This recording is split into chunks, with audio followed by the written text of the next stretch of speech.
Ohayo gozaimasu. Dito tayo sa Japan. And may gusto lang ako ipakita sa inyo. Nakita ko lang to. Oops, tawid tayo. Sana hindi pa. Andito pa pala. Ayan. Ganda. Wow, Honda Super Cub 50. Ganda-ganda niya. Isa to sa mga gusto kong ma-acquire sa Philippines. Pero hindi pa ako nakachamba. Ayan. So habang nandito tayo sa Japan, as much as possible, lahat ng makikita kong ganito, bibidyohan ko. Ganda niya, halos kompleto pa siya. Actually, kompleto pa siya. Meron pa siyang chain guard. Meron pa yung carrier niya sa likod. Original pa yung mga turn signal light lenses niya. Ayan. Ganda, may basket pa. Ganda niya talaga. Ayan. Sana magkaroon din ako ng ganito. Wow. So sana makakita pa tayo ng ibang ganito. I-videohan ko ulit or picturean ko. Nice. Thank you. May nakita na naman tayo dito. Tatago siya. Ayan, Super Cub 50. So dalawa na yung nakita natin dito sa Osaka na Super Cub 50. Ganda. Tulang lang siya ng side mirror, saka walang basket sa harapan. Wala din siyang leg shield, wala din chain cover, medyo nakakalaong na. Tagal na sigurong di nagamit to. Mostly sa mga ganito ginagawa nilang pan-deliver eh. Pero tignan mo to, oh. Wow, exhaust pipe siya. Nakaiba yung exhaust pipe niya. Ibang timbuchi yan, pero ang ganda. Wow, yes. Ito may nakita na naman tayo. Super Cub pero hindi siya yung luma. Mga bago na to eh. Hindi ko lang alam kung ilang cc to pero search ko. Halos pares lang din yung itsura niya sa lumang Super Cub. Pero may mga bago na siyang features. I think mas malakas na yung makina nito. Titignan mo yung makina niya, para siyang 110cc. Parang kamukha niya yung sa mga Honda Dash. Ayan. Ganda.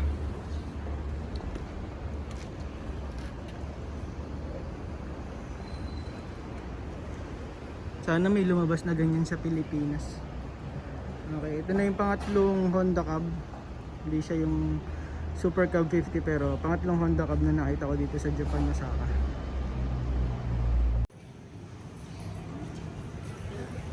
Ito nakita ko lang sa gilid. Dito sa Motomachi, malapit sa Motomachi Station. Ganda, para siyang Honda Tak. Yung isa sa mga ni-restore ko pero 3 wheels siya. Hindi ko rin din alam kung anong model nito, pero ang ganda niya. Ayan o. Naka-display lang dito sa labas.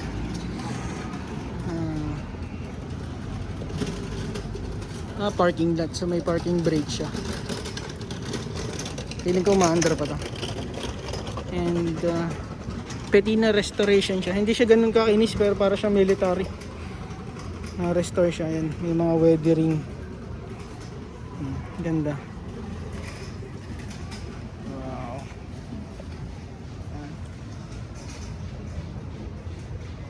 Ito yung front suspension niya, yung parehas ng Honda Tak. Tignan natin sa kabilang side. Naka fatty tire. Ayan o. Fatty tire. Parang 12 inches yata lapad nito. 1 foot o less than 1 foot. Ganda. Okay, hanap pa tayo ng iba.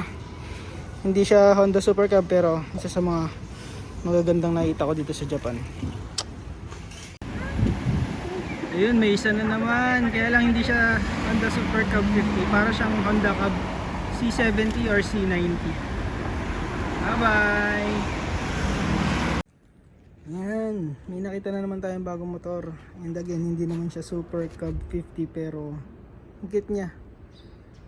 Yan, Honda Tac siya pero mukha siyang Dio. Yung makina niya kasi yung air filter mukhang Dio pero nakalagay man dito Tac. Honda siya, Honda Tac. Ayan, may basket sa harapan and meron siyang windshield. Yung nirestore ko na Honda Tac AF09, ganyan din yung ginawa ko. Nilagyan ko ng basket, nilagyan ko ng windshield. Kaya ako naman ginanon kasi yun yung lagi kong nakikita dito.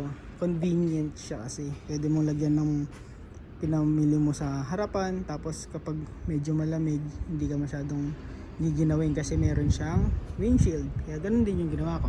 Kumbaga ginaya ko lang yung concept na madalas ginagawa dito sa Japan. Ayan. Ganda. Palagay ko hindi na masyadong nagagamit to. Nakagilid na lang siya. Ayan.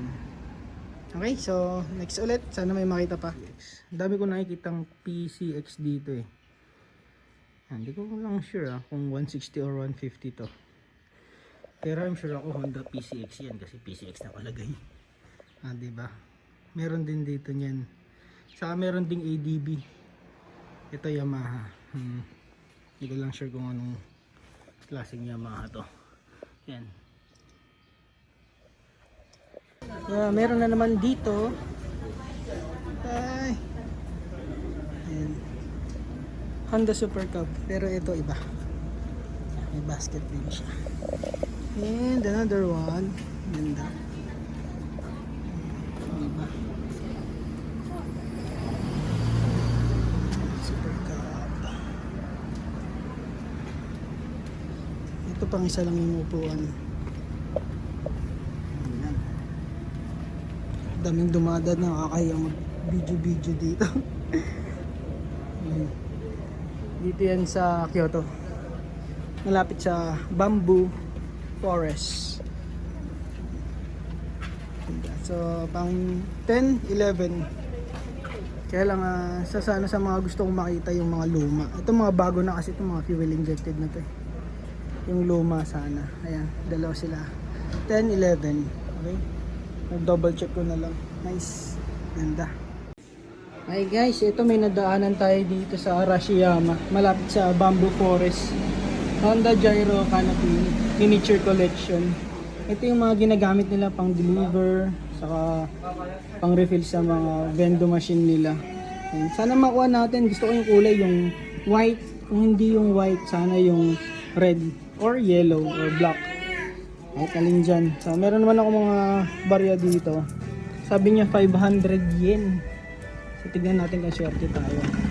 1, 2, 3, 4,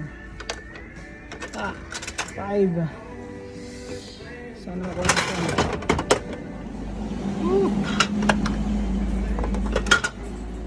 Anong kulay kaya ito? Hindi ko masilip. Baba ko muna yung cellphone, tignan natin. Open natin.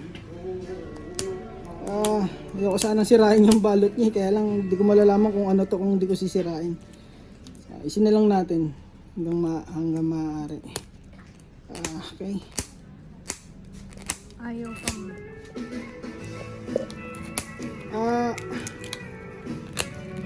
Nagiging impatient na ako. Ayun.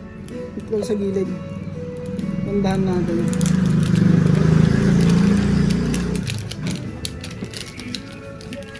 Anong kulay kaya ito? Wow, yes! Red. So, kung hindi nga ba white, gusto ko red. So, saktong-sakto red yung nakuha natin. Tago na natin to. Yes. Ang dami dito guys, oh. Ayan, oh. Ito rin sana kukunin ko eh. Ultraman Tiga. Ultraman, sake, tapos mga riding boots, red wings, shoes. Kami nadaanan ako dito. Yamaha Vino. Kamukha siya ng Yamaha Fino. Ayan, dito siya sa gilid. Papansin mo hindi na siya nagagamit kasi yung ilalim ng gulong puro lumot na. Ayan. Talaga matagal na siyang hindi nagamit, matagal na siyang naka-stock dyan. Saka yung katabi niyang sasakyan, ayan, naka-weathering na. May konting lumot pa. Ayan. Oh guys, ang ganda oh. PCX yan, 3 gulong dito sa Japan. Hindi ko nalalapitan, kaya tamad na akong tumawid eh, pero nadaanan ko lang, ganda.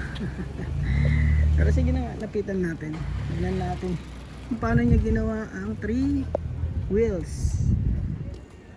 Diba? Ganda. Galing ng pagkaka-convert ba yan o upgrade lang? Plug and play. Ganda niya. Honda PCX. Ganda. Hey, Mary, is it okay to video? Thank you so much. Thank you so much. Honda. Yeah, is that Super Cub 50? もうだからなんか手に入れへんこの丸めはね 四角いやつはあるけど What year model? 1960s? 99ぐらいちゃうかな 19... それもう20年になる Takegawa parts. 有名やろこれみんなオールタイヤ Oil cooled. オイル冷やせなはっきり上げたのからカブラだわねあれこれは Okay lang kayang sakyan, tapos 景品 magpa-picture のako. 24パーやね Kuya, tanong daw kung pwede ng sakyan tapos magpapalit. Ang ganda. Can I ride and take a photo? Ikaw Okay. mo. お国はどこ Philippines. Yeah. いいからねまだ日本の古いバイク Naka-clutch na rin siya. Oh. 今逆輸入してる日本にあれへんから Dito yung may-ari. Medyo hindi kami magkaintindihan, pero feeling ko pares kami ng fashion nito. Ganda ng motor niya. タコつくよ motorcycles. 価格は高いから Very nice. Wow! May nakita na naman tayong motor dito sa Kameyoka Station. Ayan na. Ayan. Hindi ko siya mapupuntahan kasi hindi naman ako pwedeng tumawid dyan. Release ng train yan. Pero ayun siya. Ayan o. Ito sa tingin ko to, luma na to. Ito yung mga unang Super Cub 50. Honda Super Cub 50. Kasi yung front suspension niya, spring type yata yung ganyan. Hindi ko alam kasi wala pa naman akong ganyan. Pero sa tingin ko na ano na to, na restored na. Kasi ang ganda ng kulay niya, ang kinis talaga. Kahit nasa malayo ka makikita mo yung ganda niya. Yung kinis niya kumikintab. And sa likod niya, ayun, bandang kaliwa. Bandang kaliwa meron doon. Bago naman. Ayan. Ganda. Ayan, bago and luma. Ayan. Dito tayo sa Kameyoka. Ganda dito. Ayan. So, yan na lang yata yung makikita natin kasi pabalik na kami ng Osaka. Uwi na kami ng Osaka galing Kyoto. Alright. Update ulit ako pag meron pa akong makita. Ayan, binaita na naman tayo. Ito, magugulat kayo dito sa papakita ko. Malupit to. Oh, ha? Ngayon ko lang nalaman na meron pala ditong Wave 110. Ito yung bagong version ng Wave 100, pero dito 110. Lumabas din sa Pilipinas to. Ang ganda, oh. Oh, diba? Ang ganda ng mga ano niya, accessories niya. Oh, di ba? May front rack, tapos meron siyang crankcase support or guide. Wow. Yan ang maganda, di ba? Meron din pala dito sa Japan. Sana may makita din ako yung Wave 100 talaga. Kasi ito Wave 110 na to eh. Wave CX ang tawag nila dito. Ganda. Ano lang siya, drum brake sa harapan. And I'm sure drum brake din sa likuran. Wow. First time ko nakakita nito, nakakita na ako ng NMAX, Aerox, ano ba, PCX. Pero ito, ngayon lang ako nakakita nito, ang ganda. Nagulat ako kasi familiar tong headlight niya, yung mukha niya, tong turn signal lights niya. Pares ng Wave 100. Kala ko Wave 100 pero nung nakita ko na yung front cowling, yung center fairings niya, ito ko, ito yung Wave 110. Nice. Nice. Pares din kaya nila na ano to? Pares din kaya sa atin na 17. Okay. 1790 by 17 inches na rin. Woo! Nice. Okay, hanap ulit tayo. Sana meron pang makita. Nice. And may nakita na naman tayo dito, ang ganda. Grabe. CT125. So hindi pa lumalabas sa atin to. Or hindi ko alam kung lalabas sa atin. Ang ganda sana niya, kaya lang can't afford pa sa ngayon. Mahal. 3,000 yen. 3,000 plus. Meron ding Honda Super Cub 110. Scale models niya is 1 to 12. 1/12. Ayan. Ganda. Meron din to. Super Cub 110 din. Ito hindi ko pa napapanood tong anime na to, pero next inline ko na to. Panonoorin ko rin to. Ito yung mga section ng mga motor. Yan. Yan yung mga section ng motor. Yan, may mga monkey sa taas. Monkey. Ito monkey din to. Yung monkey naman 2,288 yen. Forza, VMAX. Ano pa bang meron dito? Yan, ang daming maganda dito. Kaya lang nakaset na yung budget ko sa ibang bagay. Bibili ako ng mga helmet kasi. Ganda. Yan. Maybe next time pagbalik ko, bibili ako nito. Next time na lang.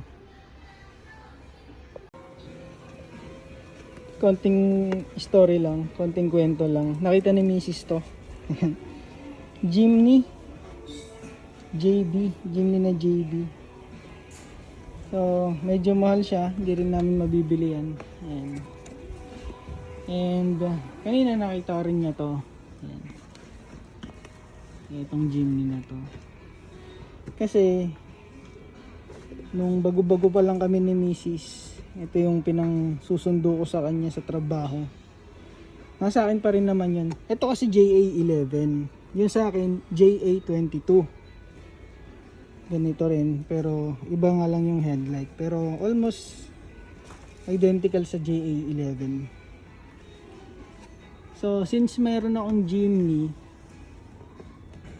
nung bumili siya ng sasakyan niya, ang nirecommend ko is Jimny na din, para asawa ng Jimny ko yung Jimny niya. Ayan, nakita niya to, pares kaming may Jimny. Nasa amin pa naman yun, kaya lang madalang ko nang magamit yung akin kasi yung ginagamit lagi ni Mrs. yung Jimny niya na Matic.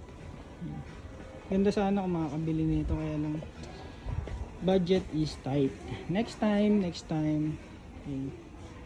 So uwi na kami, alis na kami dito bago pa mapagastos.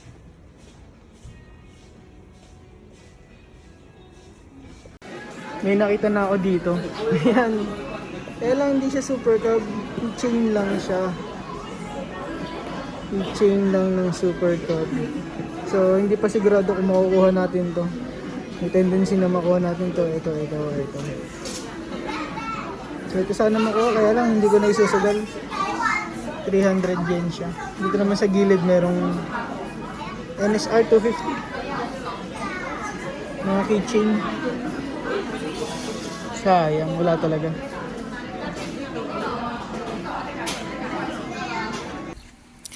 And nakakita na naman tayo ng isang Honda Super Cub. Hindi ko lang alam kung 50cc to, pero fuel injected siya. Ayan. Ganda. So, mostly lahat pa rin na retain. Napansin ko lang dito sa version ng Super Cub na to is yung upuan niya.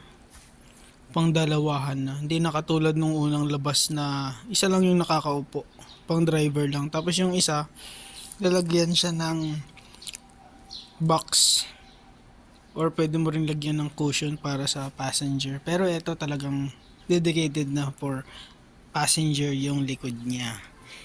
And if I'm not mistaken, yes, fuel injected na siya. Yan. Na-retain pa rin yung original looks niya, which is this kind of look. Ayan, ang ganda. And yung suspension niya, syempre iba na. Paresa sa mga Wave 100 natin or Wave 125 XRM. Yan. Yan. Telescopic fork sa harapan. And iconic na turn signal lights na nasa harapan. Bilog ang kanyang headlight. And firelight yung gamit niya, no? Ganda. So, ayan. Pang ilan na ba to? Hindi ko alam. Hindi ko na maalala. Nalagay ko na lang. Pang siyam. Ang dami ko nakita kanina na Super Cub. Kaya lang hindi ko na na-videohan kasi umaandar kami. Dami pa rin talagang gamit dito sa Kyoto. Dami pa rin gumagamit ng mga lumang Super Cub 50. Ang dami kong nakita kaya lang talagang wala tayong chance para ma-videohan. Pero ito, ganda ng kulay niya, two-tone, dirty white or cream. Yan, original pa rin yung kanyang mga side mirrors and titignan mo yung kanyang panel gauge. And hanggang 100 lang siya. 4 gears, 100 max top speed. Yan, ganda. May dumaan kanina, muntik pa ako masagasaan. Ayan.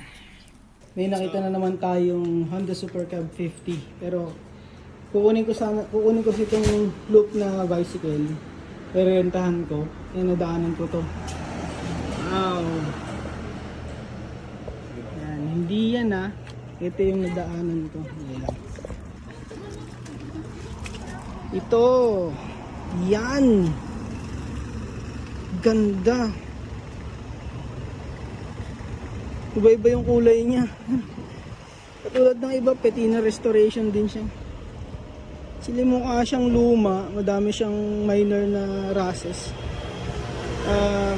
Rust, pero ang ganda. Yan, may lalagyan pa ng bata sa likod. Tapos tulad ng iba, meron ding windshield. Ganda. Muffler niya, modified na, aftermarket. Yan. Iba yung itsura nito kaysa dun sa nakita ko sa Osaka, pero I think mas luma to eh. Kaya lang tataka ako. Hindi ko kabisado Meron siyang starter. Kasi yung napapanood ko dun sa anime na Honda Super Cub 50, wala siyang starter. Ito may starter. Ganda Wow. Well, babalik ako dito mamaya, titignan ko tong mga to. For now, may dadaanan pa kami. Ganda. Yan Sana payagan nila akong pumasok din sa loob mamaya. Thanks.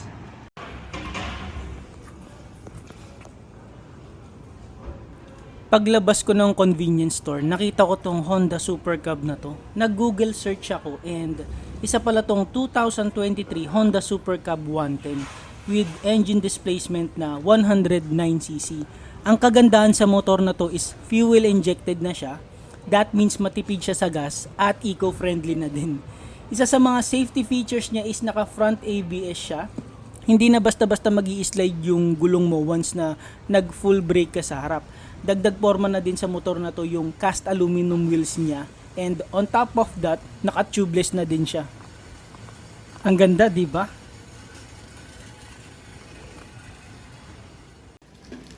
Good evening, and tapos na ang lakad natin, ang pasyal natin sa Japan. So, wala na tayong nakitang Super Cub. Wala rin tayong nakitang gacha na Super Cub. Pero siguro next time, pag makakabalik, bibili tayo. Medyo maulan-ulan pa, so susugurin na namin to. And kita-kits sa Pilipinas.